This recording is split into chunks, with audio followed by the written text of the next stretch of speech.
네, SK하이닉스가 3분기에 역대급 이익을 냈죠. 슈퍼 호황을 누린 건데요. 하지만 삼성전자는 외국인들이 32거래일 연속 주식을 내다 팔 정도로 찬바람이 불고 있습니다. AI라는 거대한 물결에 잘 올라탄 기업과 그렇지 못한 기업 간의 엇갈린 운명, 전문가들과 토론해 보겠습니다. 염승환 LS증권 이사, 김창욱 보스턴 컨설팅그룹 MD 파트너 나오셨습니다. 어서 오세요. 네, 반갑습니다. 안녕하십니까.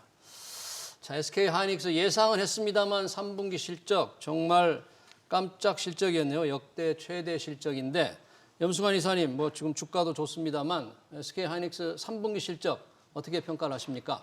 자, 3분기 실적은 이제 기대를 훌쩍 좀 뛰어넘어서 이제 7조를 달성했으니까 뭐 예. 숫자 그대로 보면 상당히 좀 좋은 실적을 냈고, 그러니까 더욱더 이게 좀 삼성전자 실적과 좀 대비되는 것 같아요. 이제 삼성전자가 실적이 뭐 정말 못난 정도까지는 아닌데 예. 결국 이번 영업이익을 봤을 때는 결국 반도체 사업부에선 처음으로 역전이 좀 일어난 거 아닌가. 반도체 사업에서. 왜냐하면 다음 주에 이제 삼성전자 확정 실적을 이제 발표할 텐데 이제 애널리스트 추정으로는 삼성전자가 이 반도체 사업 쪽에선 4조 원에서 한 5조 원대 정도 이익을 낸 걸로 추정을 하더라고요. 예. 그렇게 보면 지금 하이닉스가 7조 원대를 벌었기 때문에 아마 이번에 역전하지 않았나 이렇게 보여지고, 역시 이번 실적에서 가장 돋보였던 건 HBM. 예. 그러니까 또 그 낸드 쪽에서도 이 SSD 이게 다 서버에 들어가는 것들인데 네. 이쪽에 고부가치 제품들에서 경쟁력을 좀 잡아가면서 이번 분기에 3분기에 HBM 매출 비중이 한 30% 가까이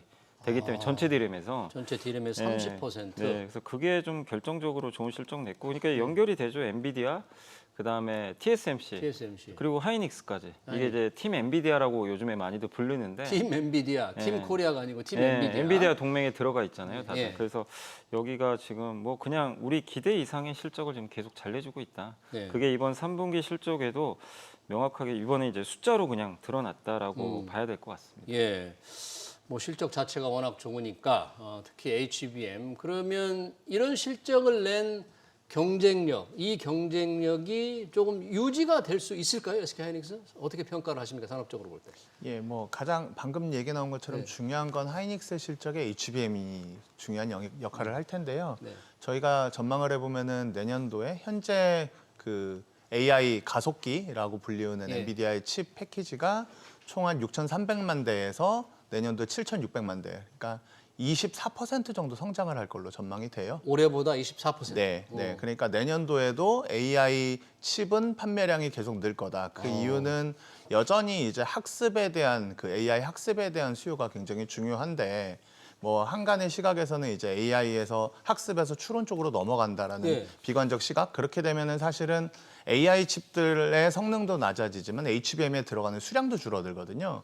그런데 저희가 전망을 해보면 내년도에도 여전히 학습은 좀 유효하다. 인공지능 그래서 학습용 네. 반도체 칩이 계속 늘어날 거다. 그렇죠. 학습 대 추론으로 나눠보면은 지금 현재 학습이 한 54% 정도의 수량을 차지하고 있는데요. 예. 내년도에는 1%포인트가 더 늘 거다라고 보고 있고요.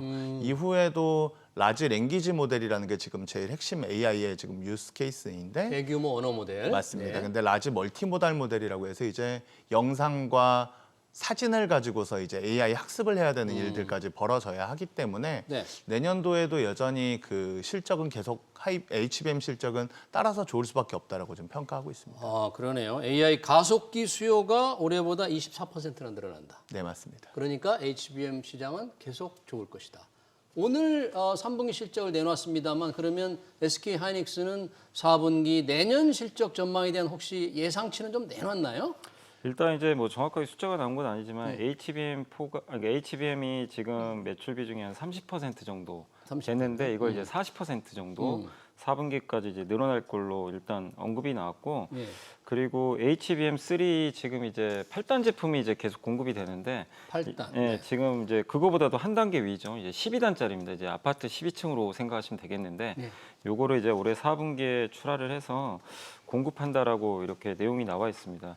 그래서 결국 HBM에서 계속해서 좀 우위를 좀 차지할 걸로 좀 보고 있기 때문에 뭐 예. 4분기까지도 좀 하이닉스의 우위가, 그러니까 지금 여기서 삼성전자가 4분기가 지금 이제 엔비디아의 공급 목표로 좀 설정이 돼 있는 것 같은데 4분기에? 네, 지금 아직까지 3분기까지 공급을 전혀 못했잖아요. 그래서 네.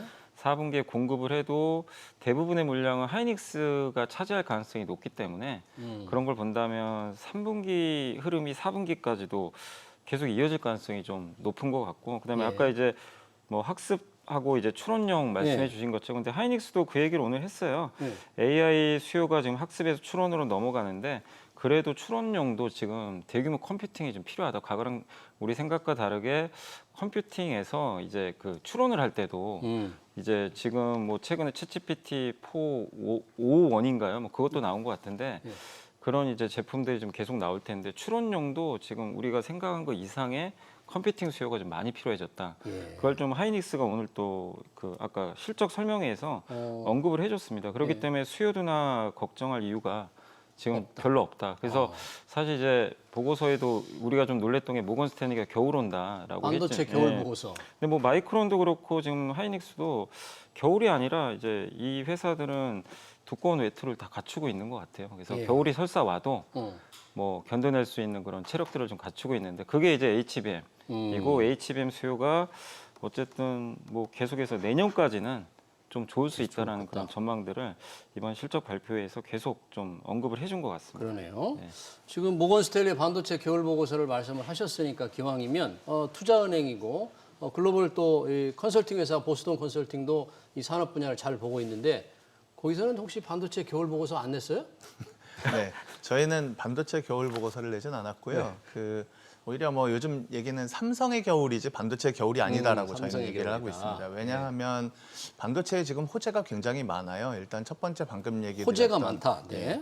이 서버라고 불리는 곳이 이제 응용처가 데이터 센터라는 곳인데 네. 데이터 센터에 아까 말씀드린 학습에 대한 투자와 추론에 대한 투자가 엄청난 경쟁력이기 때문에 예를 들면 마이크로소프트나 아마존이 1년에 20조 원씩의 돈을 투자해 가면서 계속 이 설비를 갖춰 나가야 되거든요. 예. 그렇게 되면 AI 칩들이 많이 쓰이게 되는 거고 또 하나는 말씀드린 20조 원씩의 매년 돈을 투자한다는 게 굉장히 부담스럽잖아요. 네. 근데 아까 라지 멀티모달 모델이라는 걸 가져가면 더 투자를 해야 되니까 더. 이 투자를 어떻게 하면 분산시키지라고 고민을 하면서 벌어지는 일이 엣지 컴퓨팅이라고 부릅니다. 그래서 우리 스마트폰이나 PC에 조금 AI를 어느 정도 소화할 수 있는 기능을 담으면 이 사용자들 입장에서는 데이터 센터까지 가지 않아도 않고 되는 이 안에서 일단 처리가 되기 때문에 데이터 센터의 입장에서는 부하를 줄이고 투자를 줄이고 엣지 디바이스 스마트폰이나 PC는 새로운 가격을 올릴 수 있는 네. 동인을 찾게 되기 때문에 네. 이런 가전 쪽에서도 이제 중요한 그 성장의 동력이 생겨서 반도체가 많이 쓰이게 되고요. 예. 그다음에 이제 차량용 반도체도 EV가 뭐 잠깐 전기차 캐즘이 오긴 했지만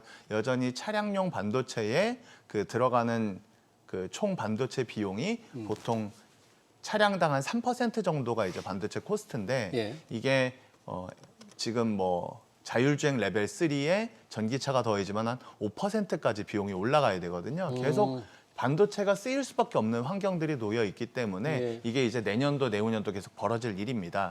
그래서 저희는 반도체 시장은 오히려 굉장히 좋다라고 반도체 보고 있습니다. 겨울이 아니라 호재가 많다. 맞습니다. 보스턴 컨설팅은 그런 입장이네요. 그런데 왜 삼성전자는 이렇게 죽을 쓰냐고요? 오늘까지 순매도가 이루어지면 염승환 이사님 32연속 거래일입니다. 외국인들은 아예 이제 삼전 뭐 버린 겁니까? 지금 사실 올해 상반기에 삼성전자 상당히 많이 샀거든요. 이제 반도체 합쳐서 제가 알기로는 20조 가까이 샀는데 네. 지금 이제 32일 연속에다가 12조인가 아마 판 것 같아요. 네.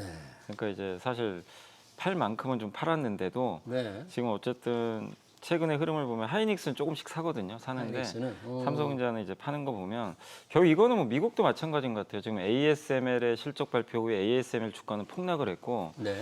지금 뭐 엔비디아라든가 TSMC 여전히 견조한데 결국 AI 쪽에서 이런 모멘텀, 그러니까 엔비디아 모멘텀을 받을 수 있냐 없냐에 따라서 그 같은 반도체도 완전히 지금 시장 참가자들이 그게 꼭 삼성전자만이 아니라 뭐 예. 미국도 비슷한 것 같아요. 인텔도 지금 주가가 안 좋잖아요. 인텔도요? 또 AMD도 최근에 신제품 냈는데 고객이 없다고 합니다.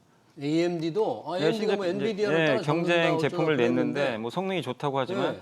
삼성도 비슷하죠. 파운드리를 삼성이 저는 아주 못한다고 생각은 안 하는데 고객이 없어요. 고객이 없다 보니까 큰 고객이 없으니까 점점 이걸 또 어쨌든 고객들을 확보하면서 계속 또 수율도 잡아나가면 좋은데 예. 그런 시스템이 나오기가 어렵죠. 그러니까 AMD도 그렇고 그런 데서 이제 결국 엔비디아에 탑승하지 못하는 기업들은 뭐 이게 미국이냐 한국이냐의 문제를 좀 떠나서라도 지금 철저하게 양극화되는 그런 상황이 그러네요. 지금 펼쳐지고 있는 것 같아요. 근데 그걸 외국인 투자자들도 모르는 건 아니니까 예. 일단은 먼저 지금은 어차피 주식 투자는 더 좋은 걸 사야 되거든요. 그러다 네. 보니까 일단 하이닉스는 매수를 조금씩은 하고 있지만 삼성전자는 오히려 좀 계속적으로 좀 비중을 줄이면서 네. 그런 이제 그 계속해서 이런 좀 하이닉스 쪽으로 좀 약간 교체하는 모습도 좀 나오지 않나 싶긴 한데 결국 삼성전자가 그러면 그런 이제 위기론이다 뭐가 나왔으니까 예. 그걸 바꿀 수 있는 뭔가를 보여줘야 되거든요. 네. 근데 아직은 그거를 보여줄 수 있는 지금 상황도 아니고 뭐 엔비디아 공급을 한다던가 그런 아니면 미국 같은 경우는 이렇게 좀 안 좋은 보통 주주 환원도 좀 많이 하는 편인데 뭔가 삼성전자는 자사주 매입을 예. 소각한다거나. 근데 이런 이재용 지금 회장은 등기 이사가 아니에요. 그래서 그렇죠. 그걸 좀 복귀를 해야 이사에서 또 특별 주주 환원 같은 결정도 할 텐데 지금 또 그러기도 어려운 상황이고 뭐 재판도 있기도 하지만 근데 그러다 보니까 지금 삼성 전자를 바라봤을 때 이제 투자자들의 심리는 그거예요. 지금 나올 게 아직은 없다. 모멘텀을 나와도 뭐 좀 내년은 돼야 되지 않겠냐. 뭐 약간 이런 식으로 보다 보니까 예. 싼 거는 알지만 이제 이게 손이 안 나가는 약간 그런 형태로 그래서 뭐 지금 주가 수준은 뭐 누가 봐도 이렇게 비싸거나 그런 것도 아니고 이제 PBR이 거의 한 배니까 한 배밖에 안 되는데. 정말 금융위기 수준까지 지금 떨어졌어요, 사실.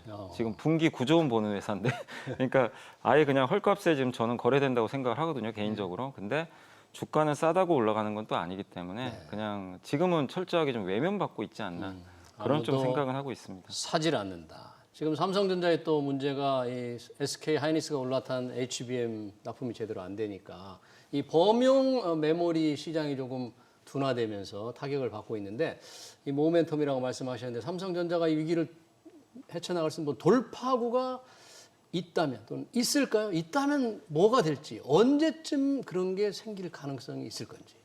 일단은 지금 현재의 가장 큰 이슈를 이제 들면은 HBM이 늦어졌다는 거는 사실은 아까 이사님 말씀하신 상대 비교이죠. 주가에 상대 비교적으로 삼성이 아쉬우니까 반영이 좀 덜 되고 있는 게 하나인데 핵심은 왜 이렇게 실적이 안 좋아졌느냐 하면은 가장 크게 영향받은 거는 DDR4 메모리예요. D램입니다. DDR4. 근데 네. 이게 왜 그랬냐면은 이제 중국의 CXMT가 그 보조금을 받아가면서 이제 1A 나노라고 불리고 있는데요. DDR4가 1A 나노에 이들이 갖고 있는 캐파가 한 30만 장 정도가 됩니다. 네. 근데 D램의 전체 캐파가 한 150만 장에서 160만 장. 예. 그러니까 한 20% 정도가 예. CXMT가 시장에 쳐들어오면서 이 수요에 의해서 똑같이 삼성 하이닉스가 영향을 받지만은 하이닉스는 HBM이 받쳐주고 삼성은 받쳐주지 못했던 상황이었죠. 그런데 이제 이 돌파구인지는 아니면은 자연적으로 없어지는 일인지 말하기가 살짝 애매는 한데 내년도가 되면은 이제 그 DDR4에서 DDR5가 이제 1B 나노, 1C 나노라고 불리우는 이 제품들이 주요 그 전체 시장의 80%를 넘게 돼요. DDR5가요. 네, 그러면 그렇게 되는데 CXMT는 이걸 만들 수가 없습니다. 일단은 1A 나노에서 1B 나노로 갈 때 이 업계 말로 변경점이 굉장히 많아요. 네. 그래서 뭐 절연 물질의 하이 K, 로우 K 이런 것들이 막 반영이 되고 1C부터 EUV가 도입이 돼야 되는데 두 가지죠. 기술이 너무 어려워진다가 첫 번째고 두 번째는 이 미국이 이제 장비 점유율 그 선단 공정을 만드는데 이 장비 점유율이 한 90% 가까이가 돼요. 네. 근데 이거를 팔지 않으니까 중국이 자체적으로 장비를 만들어서 만든다는 게 굉장히 어려워지기 어렵다. 때문에 일단은 DDR 시장은 돌아올 거라고 보여지고 그러면 내년도에 삼성은 좋아질 가능성이 있겠다라고 바라보고 있고요. DDR4에서 5로 넘어가는데 쫓아오는 중국의 CXMT가 DDR5는 만들지 못해서 삼성이 그 시장에서 다시 점유율을 올릴 수 있겠다 그런 얘기네요. 네, 그리고 또 삼성이 이제 좀 강한 게 이제 모바일 메모리인데 네. 아까 말씀드린 그 라지 멀티모달 모델이라는 것들을 이용해서 스마트폰에 지금보다 훨씬 더 인공지능을 더 집어넣으려고 하거든요. 그렇게 되면은 지금 있었던 메모리 방식보다는 좀 기술적으로는 뭐 와이드 I/O라고 하는 HBM이 서버에 들어간다고 하면 모바일에는 와이드 I/O라는 기술들이 이제 쓰이게 됩니다. 예. AI를 받쳐주기 위해서. 그래서 이런 것들이 이제 내년도에 또 하나의 호재 동인들이 있기 때문에 삼성이 뭐 전통적으로 D램은 강했던 회사이고 그런 측면에서 돌파구들을 만들 수 있지 않을까라고 보고 있습니다. 우리 김창욱 파트너는 조금 삼성에 대해서 내년쯤 그래도 좋은 소식이 있지 않을까 약간 긍정적인 이제 전망을 해주셨는데 오늘 SK 하이닉스 이제 삼성전자 뭔가 차별화되는 느낌은 듭니다만 실적에 비하면 또 주가 상승폭은 그렇게 크진 않은 것 같습니다. 혹시 어떤 SK 하이닉스는 왜 이럴까요? 좀 확 상승이 크게 뛰는 그런 모습은 안 보여요. 근데 뭐 저는 이제 하이닉스의 문제라기보다는 지금 약간 이제 외국인들도 그렇고 지금 미국 증시가 지금 트럼프 당선 가능성을 굉장히 높게 지금 반영하더라고요. 그래서 예. 미국의 국채 금리가 지금 최근에 3.6에서 4.2를 넘어서 오늘도 계속 올랐거든요. 국채 금리가. 예, 네. 그러니까 이게 미국도 오늘 보면 빅테크가 많이 빠졌어요. 애플도 아. 빠지고 엔비디아도. 근데 이게 뚜렷하게 뭐 펀더멘탈 문제는 아니고 예. 이제 많이 오른 데다 미국은 또 많이 올랐죠. 오른 데다가 이 금리 부담이 생기다 보니까 일단 차익 매물이 좀 나온 것 같아요. 근데 그런 부분에서 반도체주들이 오늘 또 미국에서 많이 빠졌죠. 네. 그러니까 이제 하이닉스가 평소 같으면 하이닉스 오늘 급락했을 수도 있어요, 사실. 평소 급락? 같으면. 어. 근데 오늘 주가 오르는 거 어쨌든 호실적을 지금 반영한 거기 때문에 지금 굉장히 저는 좋은, 그러니까 어떻게 보면 아. 외부 환경이 오늘 좀 되게 안 좋은 날이거든요. 환경 네. 자체가. 그 상황에서 오늘 플러스 난 것만 해도 굉장히 저는 좋은 주가 흐름 보여주고 있다. 그러니까 예전보다는 무너지는 게 아니라 예. 이런 호재가 나왔는데 한국은 좀 그런 게 좀 심한 또 흐름도 있었잖아요. 세론이라는 표현 많이들 들으실 거예요. 좋은 뉴스 나오면 오히려 빠져버리는 선반영 아니냐 이런 네, 얘기 있지만 선반영. 근데 아침에 마이너스 났다가 들어 올리더라고요. 예. 그러니까 이런 걸 보면 확실히 하이닉스에 대해서는 시장에서 좀 지금 주가만 봐도 좋은 평가하고 있다. 네. 이렇게 저는 좀 보고 있고 그리고 숫자도 좋았지만 지금 이제 오늘 실적 발표에서 예. 삼성전자 그러니까 하이닉스에 이렇게 이 발표한 내용들을 보면은 예. 굉장히 자신감 있는 내용들이 되게 어떤 많이 내용을 특히 조금 주목했어요? 그러니까 이제 아까 중국 얘기도 좀 잘해주셨는데 예. 중국이 지금 계속해서 지금 이제 들어오고 있지만 DDR5라든가 HBM 이쪽에 이제 집중 계속 하기 때문에 크게 타격받을 일은 없는 것 같다. 아, 예, 그러니까 DDR5는 하기 어렵다는 거를 이제 간접적으로 중국을 중국이 좀 시사한 그런 내용이 있고 그 다음에 PC나 지금 모바일이 좀 안 좋긴 해요. 네. 근데 지금 3분기에 PC 모바일 고객 재고가 안 좋은데 이게 고객 재고가 는 게 아니라 2분기랑 오히려 비슷하다. 그리고 DDR5가 이제 뭐 PC도 들어가 모바일도 다 들어가긴 하는데 이쪽이 지금 전방 수요처가 안 좋잖아요. 서버 빼고는. 예. 근데 하이닉스가 뭐라고 했냐면 그런 응용처 관계없이 DDR5는 지금 다 좋은 것 같다. 다 좋은 거 어디든 상관없이. 어. 좋고 근데 내년엔 PC 모바일도 살아날 걸로 또 언급을 해줬거든요. 예. 그럼 이제 아까 말씀하신 대로 DDR5 중심으로 해서 내년에 음. 사이클이 훨씬 더 좋아지겠죠. 근데 여기에 중국이 못 들어온다면 삼성한테도 당연히 이건 가치 수혜를 받는 그림이니까. 그러니까요. 그러니까 내용들을 보면은 이게 사실 삼성한테 그렇게 삼성은 지금 모든 악재가 다 노출된 상황인데 네.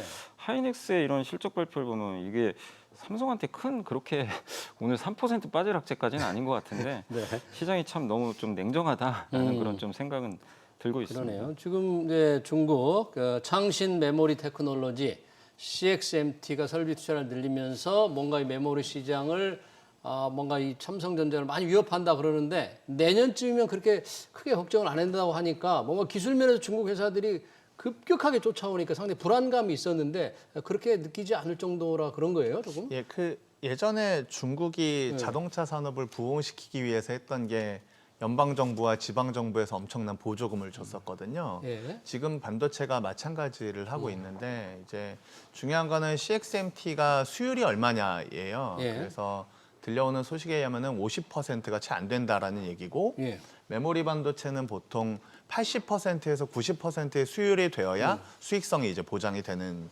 사업이거든요. 네. 그러면 이 남은 돈을 정부에서 보조금을 열심히 대줘서 그 두 가지를 하고 있어요. 정부에서 보조금을 대준다. 그 다음에 네. 예를 들면 오포, 비보, 샤오미의 경영진들에게 자국 부품을 얼마나 사는지를 목표치로 준 다음에 이걸 따르지 않으면 제재를 가하는 거죠. 예. 이 두 가지가 있으니까 자연스럽게 사는데 또 하나가 오포, 비보, 샤오미 같은 스마트폰들의 플래그십, 그러니까 가장 예를 들면 비싼 스마트폰보다 중저가 스마트폰들의 DDR4를 씁니다. 플래그십들은 DDR5를 쓰고요. 예. 그러면 중국은 당연히 선도 시장보다는 조금 더 중저가 폰이 많이 팔리는 시장이고 예. 여기가 DDR4가 메인이니 DDR4를 물량을 밀어주고 정부에서 보조금을 줘서 최대한 일단 CXMP가 돈을 벌 수 있게 만들어 보겠다라는 네. 시각으로 이제 접근을 한 건데 내년도 돼서 DDR5를 만들 수 없게 되는데 스마트폰은 갈수록 DDR5를 써야 하는 써야 이제 하고. 세대가 옮겨간다고 하면은 예. 지금은 중국 시장과 거기에 공급되어 있는 DDR4가 딱딱 그냥 균형이 맞는 거지만 내년부터는 응용처가 이미 앞서 가야 되면 이 DDR4는 어디에 쓰지? 어디에 쓰나? 근데 기술이 DDR4에서 5로 못 만들면 중국 시장이 앞으로 이렇게 공격적으로 캐파를 늘릴 수 있을지 굉장히 어렵다고 보고 있습니다. 그러네요. 이제 우리 삼성전자 뭔가 조금 그렇게 어둡지만은 않은 것 같은데, 자 이런 상황에서 본다면 투자자들이 볼 때는 말이죠. 아까 지금 외국인들은 삼성전자 끝없이 팔잖아요. 그러니까 삼성전자를 좀 사겠다거나 삼성전자 주식을 갖고 있는 분들은 우리 염승환 이사님 보시기에는 투자 전략이랄까? 어떻게 해야 되나? 지금 뭐 매수를 이제 해도 되나? 아니면 아직 내년 정도까지는 좀 이렇게 참참히 기다려야 되나? 어떻게 좀 권하세요? 그러니까 일단 여러 요인들은 있죠. 주식 투자할 때. 근데 이제 주가 측면에서는 바닥이라고 봐요. 바닥이네. PBR 아까 말씀드린 보통 과거에 이렇게 데이터를 다 살펴봐도 위기 때 PBR 거의 1.1배, 1배 찍고 거기가 거의 바닥이었거든요. 예. 근데 그때 바로 간 게 아니라 뭔가 계기가 생길 때 갑니다. 계기. 그러니까 이제 2년 전에 기억하시는 때 마이크론이 먼저 우리 감사합니다 했을 때가 진짜 바닥이었죠. 예. 그때도 이제 거의 그때 좀 비슷한 밸류에이션이었고, 그러니까 과거에 보면 안 좋을 때 뭔가 이슈가 하나씩 터지거든요. 이제 그런 게 생겨야 되는데, 그러니까 삼성전자는 지금 밸류로 보면은 그런 위치까지 왔기 때문에 오히려 중장기 투자하기 좋은 주가 흐름이라고 저는 좀 보고 있어요. 근데 다만 이게 지금 뭔가를 바꿀 수 있는 모멘텀이 없고, 그러니까. 이게 투자하신 분들 뭐 지금 생각에도 많은 이제 뉴스들을 보셨겠지만 삼성 할래 하이닉스 할래면 대부분 하이닉스 하시려고 하실 하이닉스로 거예요. 하는 거예요. 아무래도 네. 모멘텀이 더 좋다 보니까 둘 중에 하나 선택해야 된다면. 네. 근데 지금은 아직 그런 조건이라는 거죠. 그러니까 이제 언뜻 싼 건 알겠지만 네. 삼성전자가 지금 강하게 먼저 가기는 좀 어려운 상황인데, 예. 근데 그래서 뭔가라도 조그만 뭔가 트리거가 하나 나와줘야 되는데, 네. 저는 이제 어쨌든 삼성전자가 지금 이렇게 된 가장 결정적인 원인은 HBM 공급망이 못 들어간 거예요. 그러니까 AMD는 들어가 있는데 엔비디아. 그래서 그거라도 좀 나와준다면 뭔가 좀 모멘텀은 될 것 같고, 저는 삼성이 거기에 못 들어갈 이유는 없다고 생각을 해요. 예. 예, 근데 소식이 안 나오니까 네. 다들 뭐 기술. 근데 오늘 하이닉스가 되게 의미 있는 얘기를 실적 발표에서 뭐라고 했냐면, HBM은 고객 수요에 맞춰서 제조하는 거지 원가를 생각하면 안 된다. 그 얘기를 해줬어요. 그러니까 고품질의 제품을 얼마나 안정적으로 공급하느냐. 예. 근데 삼성은 원가 절감의 달인이라고 그러잖아요. 네. 보통 그래서 그동안에 이제 D램 쪽에서 그걸 경쟁력으로 굉장히 1등을 했는데 HBM은 사실 이 반대거든요. 맞춤형인데 여기서 삼성전자가 어쨌든 뭐 이유가 어찌됐건 지금 하이닉스에 밀려버린 거죠. 그렇죠. 근데 하이닉스도 이제 그런 언급을 한 거죠. 이 HBM은 다른 사이클이다. 그래서 삼성전자도 결국엔 이제 그런 것들을 엔비디아랑 지금 소통이 안 된 건지 모르지만 예. 지금 시간도 충분히 지났으니까 뭐 4분기 경에 좀 공급만 된다면 일단 저는 좀 뭔가 주가에는 좀 의미 있게 움직이지 않을까 이렇게 생각을 하고 있습니다. 주목해야 될 네. 포인트가 어떤- 있는 게 어떤 부분입니까? 이게 삼성이 이제 반등의 기회는 있을 거다로 보는 게요. 삼성 자체를 떠나서 삼성의 고객사들을 좀 봐야 됩니다. 고객사들? 근데 예. 엔비디아가 지금 현재 불만이 큰 건 하이닉스 말고는 HBM을 제대로 공급하는 회사가 없다는 거죠. 그러니까요. 그런데 이 반도체 업계에서는 독점 벤더를 굉장히 싫어합니다. 두 가지 이유인데 독점을 자기 마음대로 쓰기 때문에 물론 엔비디아는 독점을 하면서 독점을 자기는 싫어합니다만 독점을 하는데, 가격을 통제를 못한다가 첫 번째고 두 번째는 공급이 갑자기 예를 들면 지진이라도 나면 공급에 대한 제약이 생겼을 때 이 위기감이 이렇게 굉장히 크거든요. 그래서 언제나 멀티 벤더 전략을 쓰는데 엔비디아는 지금 그게 불만이 굉장히 많은 상황이 첫 번째고요. 또 하나는 삼성이 실적이 안 좋은 이유 중에 하나가 이제 파운드리가 아까 뭐 고객이 없다라는 예. 말씀을 하셨는데 이미 3나노에 대한 캐파 투자는 10조 원이 들어갔고 이게 감가상각이 시작되니까 실적에 반영이 됐거든요. 손실 그런데 처리하니까. 파운드리 또한 마찬가지예요. 3나노 공정을 TSMC한테만 몰아준다는 거. 특히나 대만 지정학적 위기, 중국이 대만 침공설 등등이 굉장히 고객들을 불안하게 하고 있죠. 그래서 어떤 방식으로든 고객들은 이 회사 세컨 벤더들을 키워주려고 노력을 삼성전자가 하거든요. 좀 했으면 좋은데 물량을 좀 그쪽에 주고 싶은데. 그렇죠. 그래서 뭐 예를 들면 삼성의 파운드리 중에 오히려 지난 세대 4나노 제품들은 고객들이 전 세대 제품을 일부러 삼성 파운드리로 돌려주는 이런 일들이 발생을 합니다. 네. 그래서 내년도 정도가 되었을 때 삼성에게는 뭐 자체적인 요인도 있지만 말씀대로 고객발 호재도 있을 수는 있겠다라고 보고 있습니다. 알겠습니다. 이게 지금 내년 그래도 조금 낮게 보는데 지금 11월 미국 대선입니다. 이제 트럼프, 해리스 뭐 지금 알 수가 없어요. 다만 트럼프 쪽으로 조금 우세한 여론조사 결과 나오는데 임 이사님 혹시 트럼프가 되느냐 해리스가 되느냐에 따라서 우리 반도체 산업에 영향이 좀 크게 나타날까요? 글쎄요. 근데 저는 이제 개인적으로 최근에 이제 산업연구원에 나왔던 그 네. 자료를 하나 봤는데 결국 이제 규제를 지금 하는 거는 또 비슷한데 네. 핵심은 뭐냐면은 트럼프는 굉장히 광범위하게 할 것 같고요. 예. 그러니까 이제 그 해리스 쪽이나 지금 바이든 쪽은 결국 첨단 제품 위주거든요. 그러니까 미국의 핵심 산업이라는 거 반도체, 2차 전지, 바이오 이 몇 개를 딱 잡아서 이제 거기를 이제 동맹국과 같이 공급망을 형성해 가지고 중국을 이제 규제하는 이런 형태인데 트럼프 정책은 좀 약간 거기서 더 나간 거죠. 관세도 뭐 중국에 60%나 부과를 하고 거기다가 지금 중국의 레거시라 그러죠. 이제 전통 지금 CXMT가 만드는 그 제품은 사실상 이제 미국이 규제를 하지 않거든요. 네. 그래서 지금 ASML도 중국에서 거의 사재기성 물량이 그러니까 장비 그 수입이 많았다. 그래서 이번 실적은 사실 ASML도 좋았어요. 근데 이제 내년에 중국이 미리 좀 장비 구매를 좀 해놓다 보니까 내년 실적은 안 좋을 것 같다. 이제 이렇게 얘기를 한 거죠. 근데 그런 이유 중에 하나가 중국이 지금 아직 구형 제품들은 규제를 안 받다 보니까 이제 미국이 언제 또 규제할지 모르거든요. 그래서 미리 사놓은 거죠. 근데 트럼프는 아마 지금 그것까지 다 규제할 걸로 지금 얘기들이 나오더라고요. 그러면 이제 CXMT나 중국의 뭐 여러 가지 그 반도체 회사들이 더 큰 타격을 받을 수 있어요. 그러니까 그들은 그쪽이 좀 더 지금 집중적으로 좀 투자를 하고 있는데 네. 그 전통 제품까지 다 해버린다. 그럼 사실상 이제 중국은 사실상 이제 지금 주력인 제품들도 못 만드는 상황까지 갈 수도 있기 때문에 그러면은 우리는 훨씬 더 큰 보호대가 하나 더 생기는 거죠. 보호막이. 그렇게? 예. 그렇기 때문에 저는 트럼프 정책이 만약에 시행된다면 그러니까 산업 보호 측면에서는 좀 긍정적일 수 있다. 이렇게 보고 있어요. 네, 우리 김창욱 파트너님 우리 그 보스턴 컨설팅에서는 어떻게 클라이언트들하고 이렇게 얘기를 합니까? 산업 변화, 트럼프냐 해리스냐에 따라서 특히 반도체 쪽에 본다면 큰 변화가 있을 것 같습니까? 저희는 그냥 정책 공약 중심으로 좀 한번 분석을 해봤습니다. 그러면은 일단 해리스는 기본적으로 바이든을 그대로 계승을 하는 정책인데 딱 하나가 좀 달라질 것 같은 게 칩스 액트 2.0을 만들 가능성은 좀 있어 보입니다. 왜 그러냐면 반도체법 2.0. 네, 왜 그러냐면은 지금 칩스 액트법이 390억 불을 이제 보조금으로 주기로 되어 있었는데 거의 한 90%가 이미 할당을 다 했어요. 그런데 이제 해리스는 이 바이든 정부 때에 워낙 지지를 많이 받았던 하나의 정책이었기 때문에 이걸 계승해서 조금 더 강화를 하겠다 움직임일 것 같고 트럼프는 보다 조금 더 실익주의였기 때문에 보조금을 주기보다는 기업들이 알아서 들어와서 미국에 제조를 하고 그 대신 뭔가 협상을 해나가겠다라는 좀 더 중심이어서 칩스 액트 2.0이 가지는 않을 것 같고요. 네. 반대급부로 오히려 그래서 이제 포괄적 관세 얘기가 나오고 있는 것 같습니다. 10%의 포괄적 관세를 매기겠다라고 전 국가 하면 수입품에. 그렇죠. 네. 그렇게 되면은 아무래도 이제 반도체 업계 입장에서는 해리스가 되었을 때는 보조금이 조금 더 생기니까 우호적인 정책일 것 같고 트럼프는 뭔가 강제적 약간 나쁜 느낌이 드는 정책일 것 같아서 반발심이 생기겠지만 궁극적으로 둘의 요구사항은 똑같아요. 네. 미국 내 제조를 와서 해라. 미국에서 만들어라. 때문에 그래서 어떤 방식으로든 동조를 할 수 있는 모습들을 좀 갖춰야 되는 게 현재 우리의 상황 아닐까라고 생각합니다. 네, 잘 알겠습니다. SK 하이닉스 3분기 실적을 토대로 반도체 업황과 전망 관련 토론을 해봤습니다. 지금까지 염승환 LS증권 이사 김창욱 보스턴 컨설